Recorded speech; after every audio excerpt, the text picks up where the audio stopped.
You're listening to a Countout Podcast.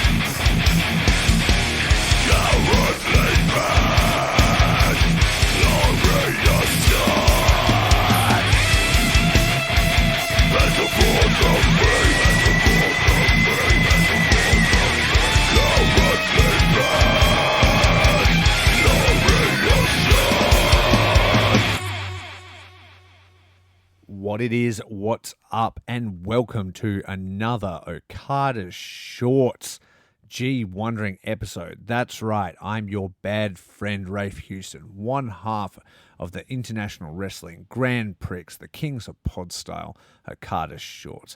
This is another short, bite-sized episode for every single night of the G1 Climax 33. Welcome to G Wondering. Tonight we'll be covering Night 7, and I say tonight, I don't know why, because that's what you say when you're presenting. In reality, I'm reporting to you live from my van on my lunch break, rainy Perth, Western Australia. I've actually got a pretty nice view. I'm overlooking the river. It's raining quite badly. It's kind of eased up a little bit now, so if it really kicks in, I'm sure you'll hear it on the mic. But let's hope it holds off long enough to get out these thoughts in the short amount of time I have to share them with you. This was one of the matches live from Korakuen Hall, and it kicked off with the United Empire exploding, Will Ospreay versus the Great O'Khan. I think everybody was sort of thinking the same as me with this, that we were thinking this might be the opportunity for the Great O'Khan to shine. He has been on a little bit of a low-energy streak. He took his loss to Michael Oku after being essentially undefeated as the champion of the British over in Rev Pro, took that loss, and then he's been low energy since he's come to the G1 Climax. No comment in the press conference, the whole deal. And with, I guess, kind of like the exception of some shining moments like him enjoying having his nipples twisted by ELP and a sweet judo throw on Okada, he's been pretty quiet. And this match was good, it was fun, but I really thought this was going to be a bit of a coming out party for him. I thought we were maybe going to see him beat the leader of the United Empire and maybe set himself up to be his successor, you know, if Will goes on to do other things, whatever it may be. But no, Will Ospreay manages to pull out the win with the leap of fate. His big spinny boy he does off the top. I do like that United Empire will go pretty hard at each other immediately. They were just throwing bows at each other. Okada was like using a chair on Ospreay and shit. They weren't holding back. But yeah, no big moment. I did like there was a little bit of a character beat. Just after Will won, he come in smiling like, hey, buddy, it's all cool. And Okan's on the ground. He's quite angry and he sort of looks up at Ospreay with sort of hate in his eyes. And then he, comes around and hugs him and, throws up the crowns and all that. But was there a split second there? Was there a moment where he didn't like that and he doesn't like losing to him? So we'll see if that's something they come back around to in the future. Second match was Shota Umino, Roughneck Shota Umino, versus one half of the Bullet Club's War Dogs, Gabe Kidd. This was great, man. Another good match from Shooter. He's really been showing out in this block. And Gabe has been the most vocal and out, loudmouthed, I guess you'd say. And again, this one, they both went fucking to war, man. Shota manages to pull out the win with the Death Rider after about 13 minutes, but it was good fun. I was a little bit nervous. I've got Shooter in our little pick'ems contest we do, and I was really hoping he could pick up a win here, and he did not let me down. Real shades of what we're going to see from Shooter. I know people want a lot from him and see really great things from him, but he's still really new, and he's balancing a lot of gimmicks. He's doing a lot of stuff. But at the end of the day, the genuine fire he has, and how the crowd sees him when he's in those ropes is what counts. And I just can't even imagine where he'll be in 5 years, 10 years if he keeps with it. And Gabe as well has got a huge upside. So yeah, we'll see where they play out. We're watching the future play out with these guys. Third match was Tai Chi, the Holy Emperor Tai Chi versus Kenta. My favourite moment of this was Tai Chi's entrance, where Kenta essentially is back to back with Tai Chi playing guitar on his Rev Pro belt. It's a lot of fun. And it starts off lighthearted. But yeah, Kenta manages to pull out the win here, which, to be honest, I was pretty fucking pissed off about. Tai Chi's on my list of dudes in the pick'em, so did not appreciate the win by Kenta. But I didn't hate this as much as I have hated some of Kenta's matches in this. So do I think Kenta needs another G1 in the future? No, not really. But I did like his chemistry with Tai Chi. I liked his charisma here, and yeah, it was a fun match. It was like 2 minutes and 11 seconds, like I think it said here, which is funny because I said last time he was in a 10-minute match and it was like it felt like 20. This was 2 minutes, and I'd say it felt like 5 to 6. So maybe I'm being too harsh, but either way, a lot of sort of bullshit surrounding it, like the interactions and stuff until the actual match. But yeah, so Kenta pulls out the win. Tai Chi's a bit pissed off, but it is what it is. Next on we go to the fourth match, and it is Gene Blast Yoda Tsuji. My genes were blasted in just thinking about him. And that smile. And versus the crown jewel, if you like, Chase Owens. Chase Owens got Gene blasted, and it couldn't happen soon enough. I've been hoping for real good things from Yoda Tsuji. He looks so fucking cool at everything he does, man. This dude has star written all over him. The charisma's off the charts. And his moveset is just so cool. Like, he's just cool as fuck. And I can't wait to see more from him. I'm hoping this is the beginning of a big run here where Tsuji starts picking up some fucking wins. That would be dope. Next up was Tanga Loa versus El Phantasmo. This match was surprisingly sweet to get started, There's a gentlemanly handshake at the start. El Phantasmo, as per the press conference, convinces Tanga Loa to take off his shirt. And then it was like a fun match that made Tanga Loa look really good, but, ELP comes through in the end and gets his win. And then he's quite emotional. Like, if you've seen the press conference stuff, his grandfather had passed away like an hour before the Okada match, and he cut this amazing, really heartfelt promo where he told that story and about what it's like being in a foreign country and trying to do this and trying to win G1, and how his grandfather was supposed to die like weeks and weeks ago, but he held on for 4 weeks, and that's the kind of strength he needs to win the G1. And it felt like a real fucking level up moment for him, for his character, for the future. And then he picks up this win, so let's see if he can, rack up a few heading into the end of this. I would love him to get through as a dark horse into the finals at least. That would be really cool, but the upside of the ELP is crazy. And again, Tanga Loa fine here. I still think Yoshihashi match was his best. This was fine. I don't know what they're going to do with Tanga Loa, like, in the long run. But, hey, he did drag this one down. It kept on going, and it was fine. And he had a nice heartfelt moment at the end with ELP where he, helped him stand up and hugged him and stuff. It was nice. Okay, sixth match was Ren Narita versus Hikuleo. And there was a couple of things here. One, I was thinking, is Ren Narita overrated here? In this contest, I haven't really seen much from him, man. And I know, he's the prodigal son of Shibata, but I'm like, is that too much? And then I was like, maybe I'm being a little bit harsh. I mean, these guys only just come off excursion. They've had these huge mantles plastered on them, and we're expecting them to, expecting him to be Shibata, which is not. He's his own guy.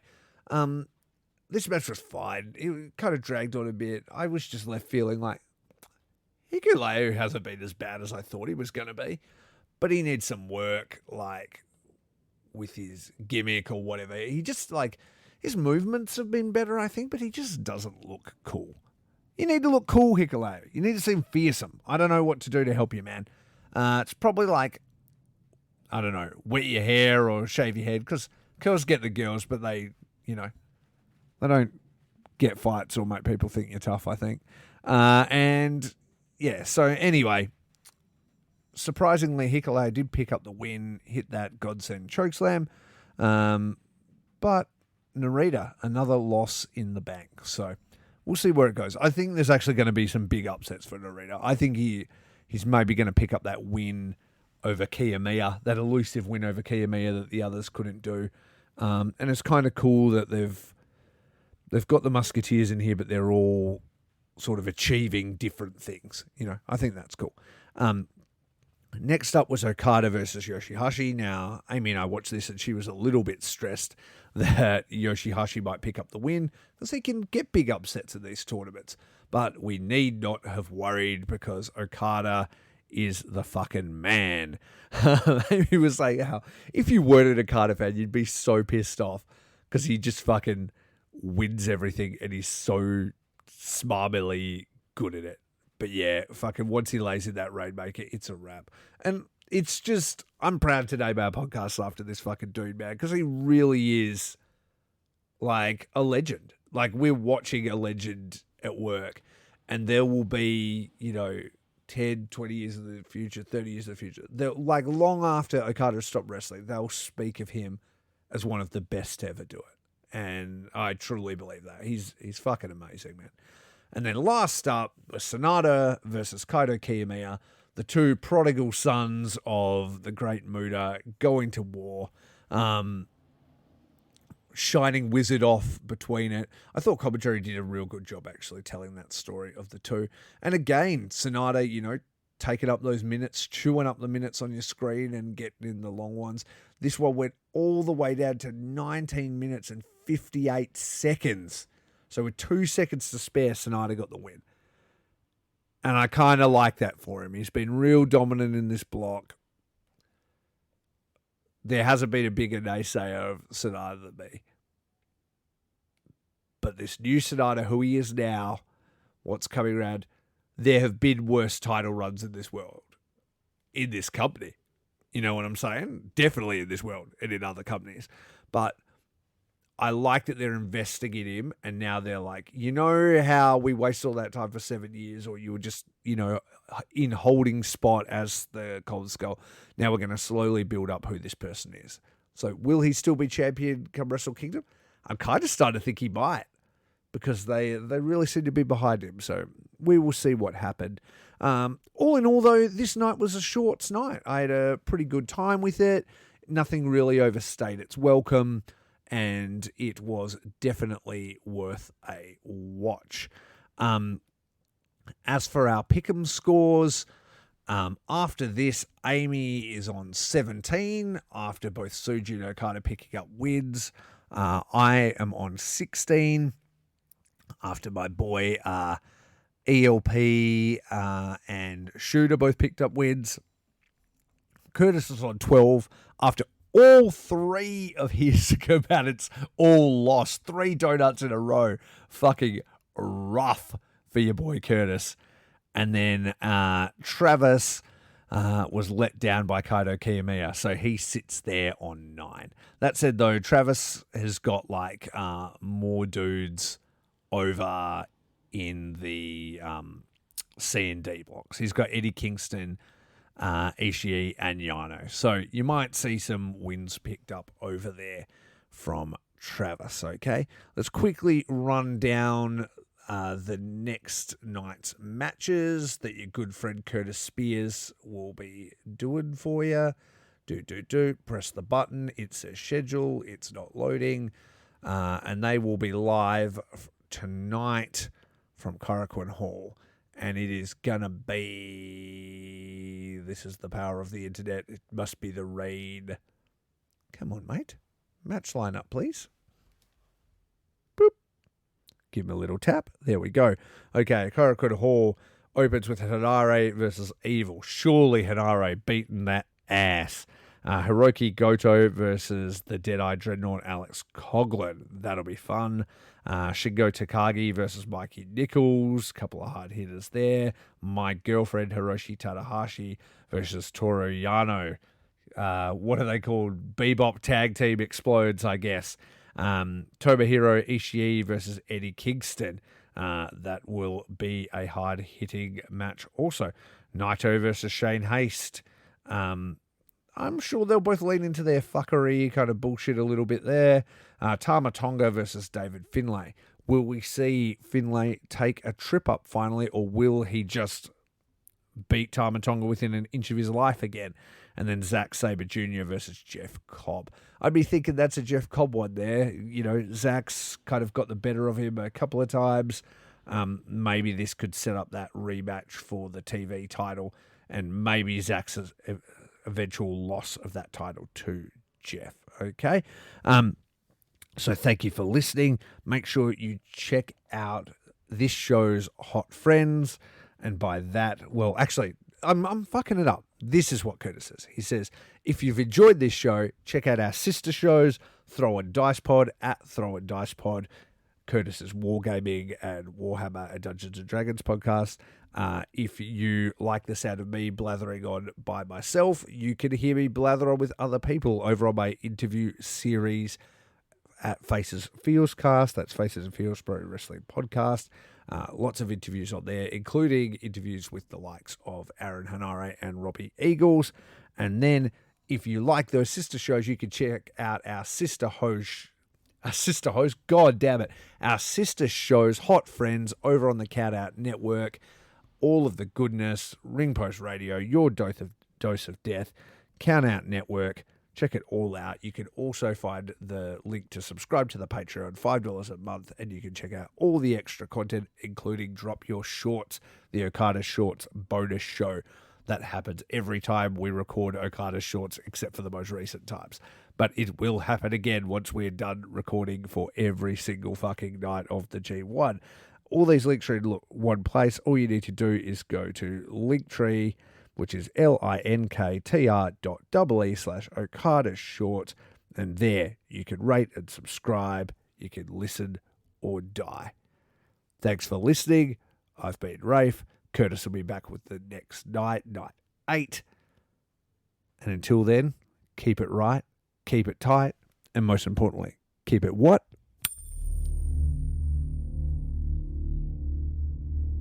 Short.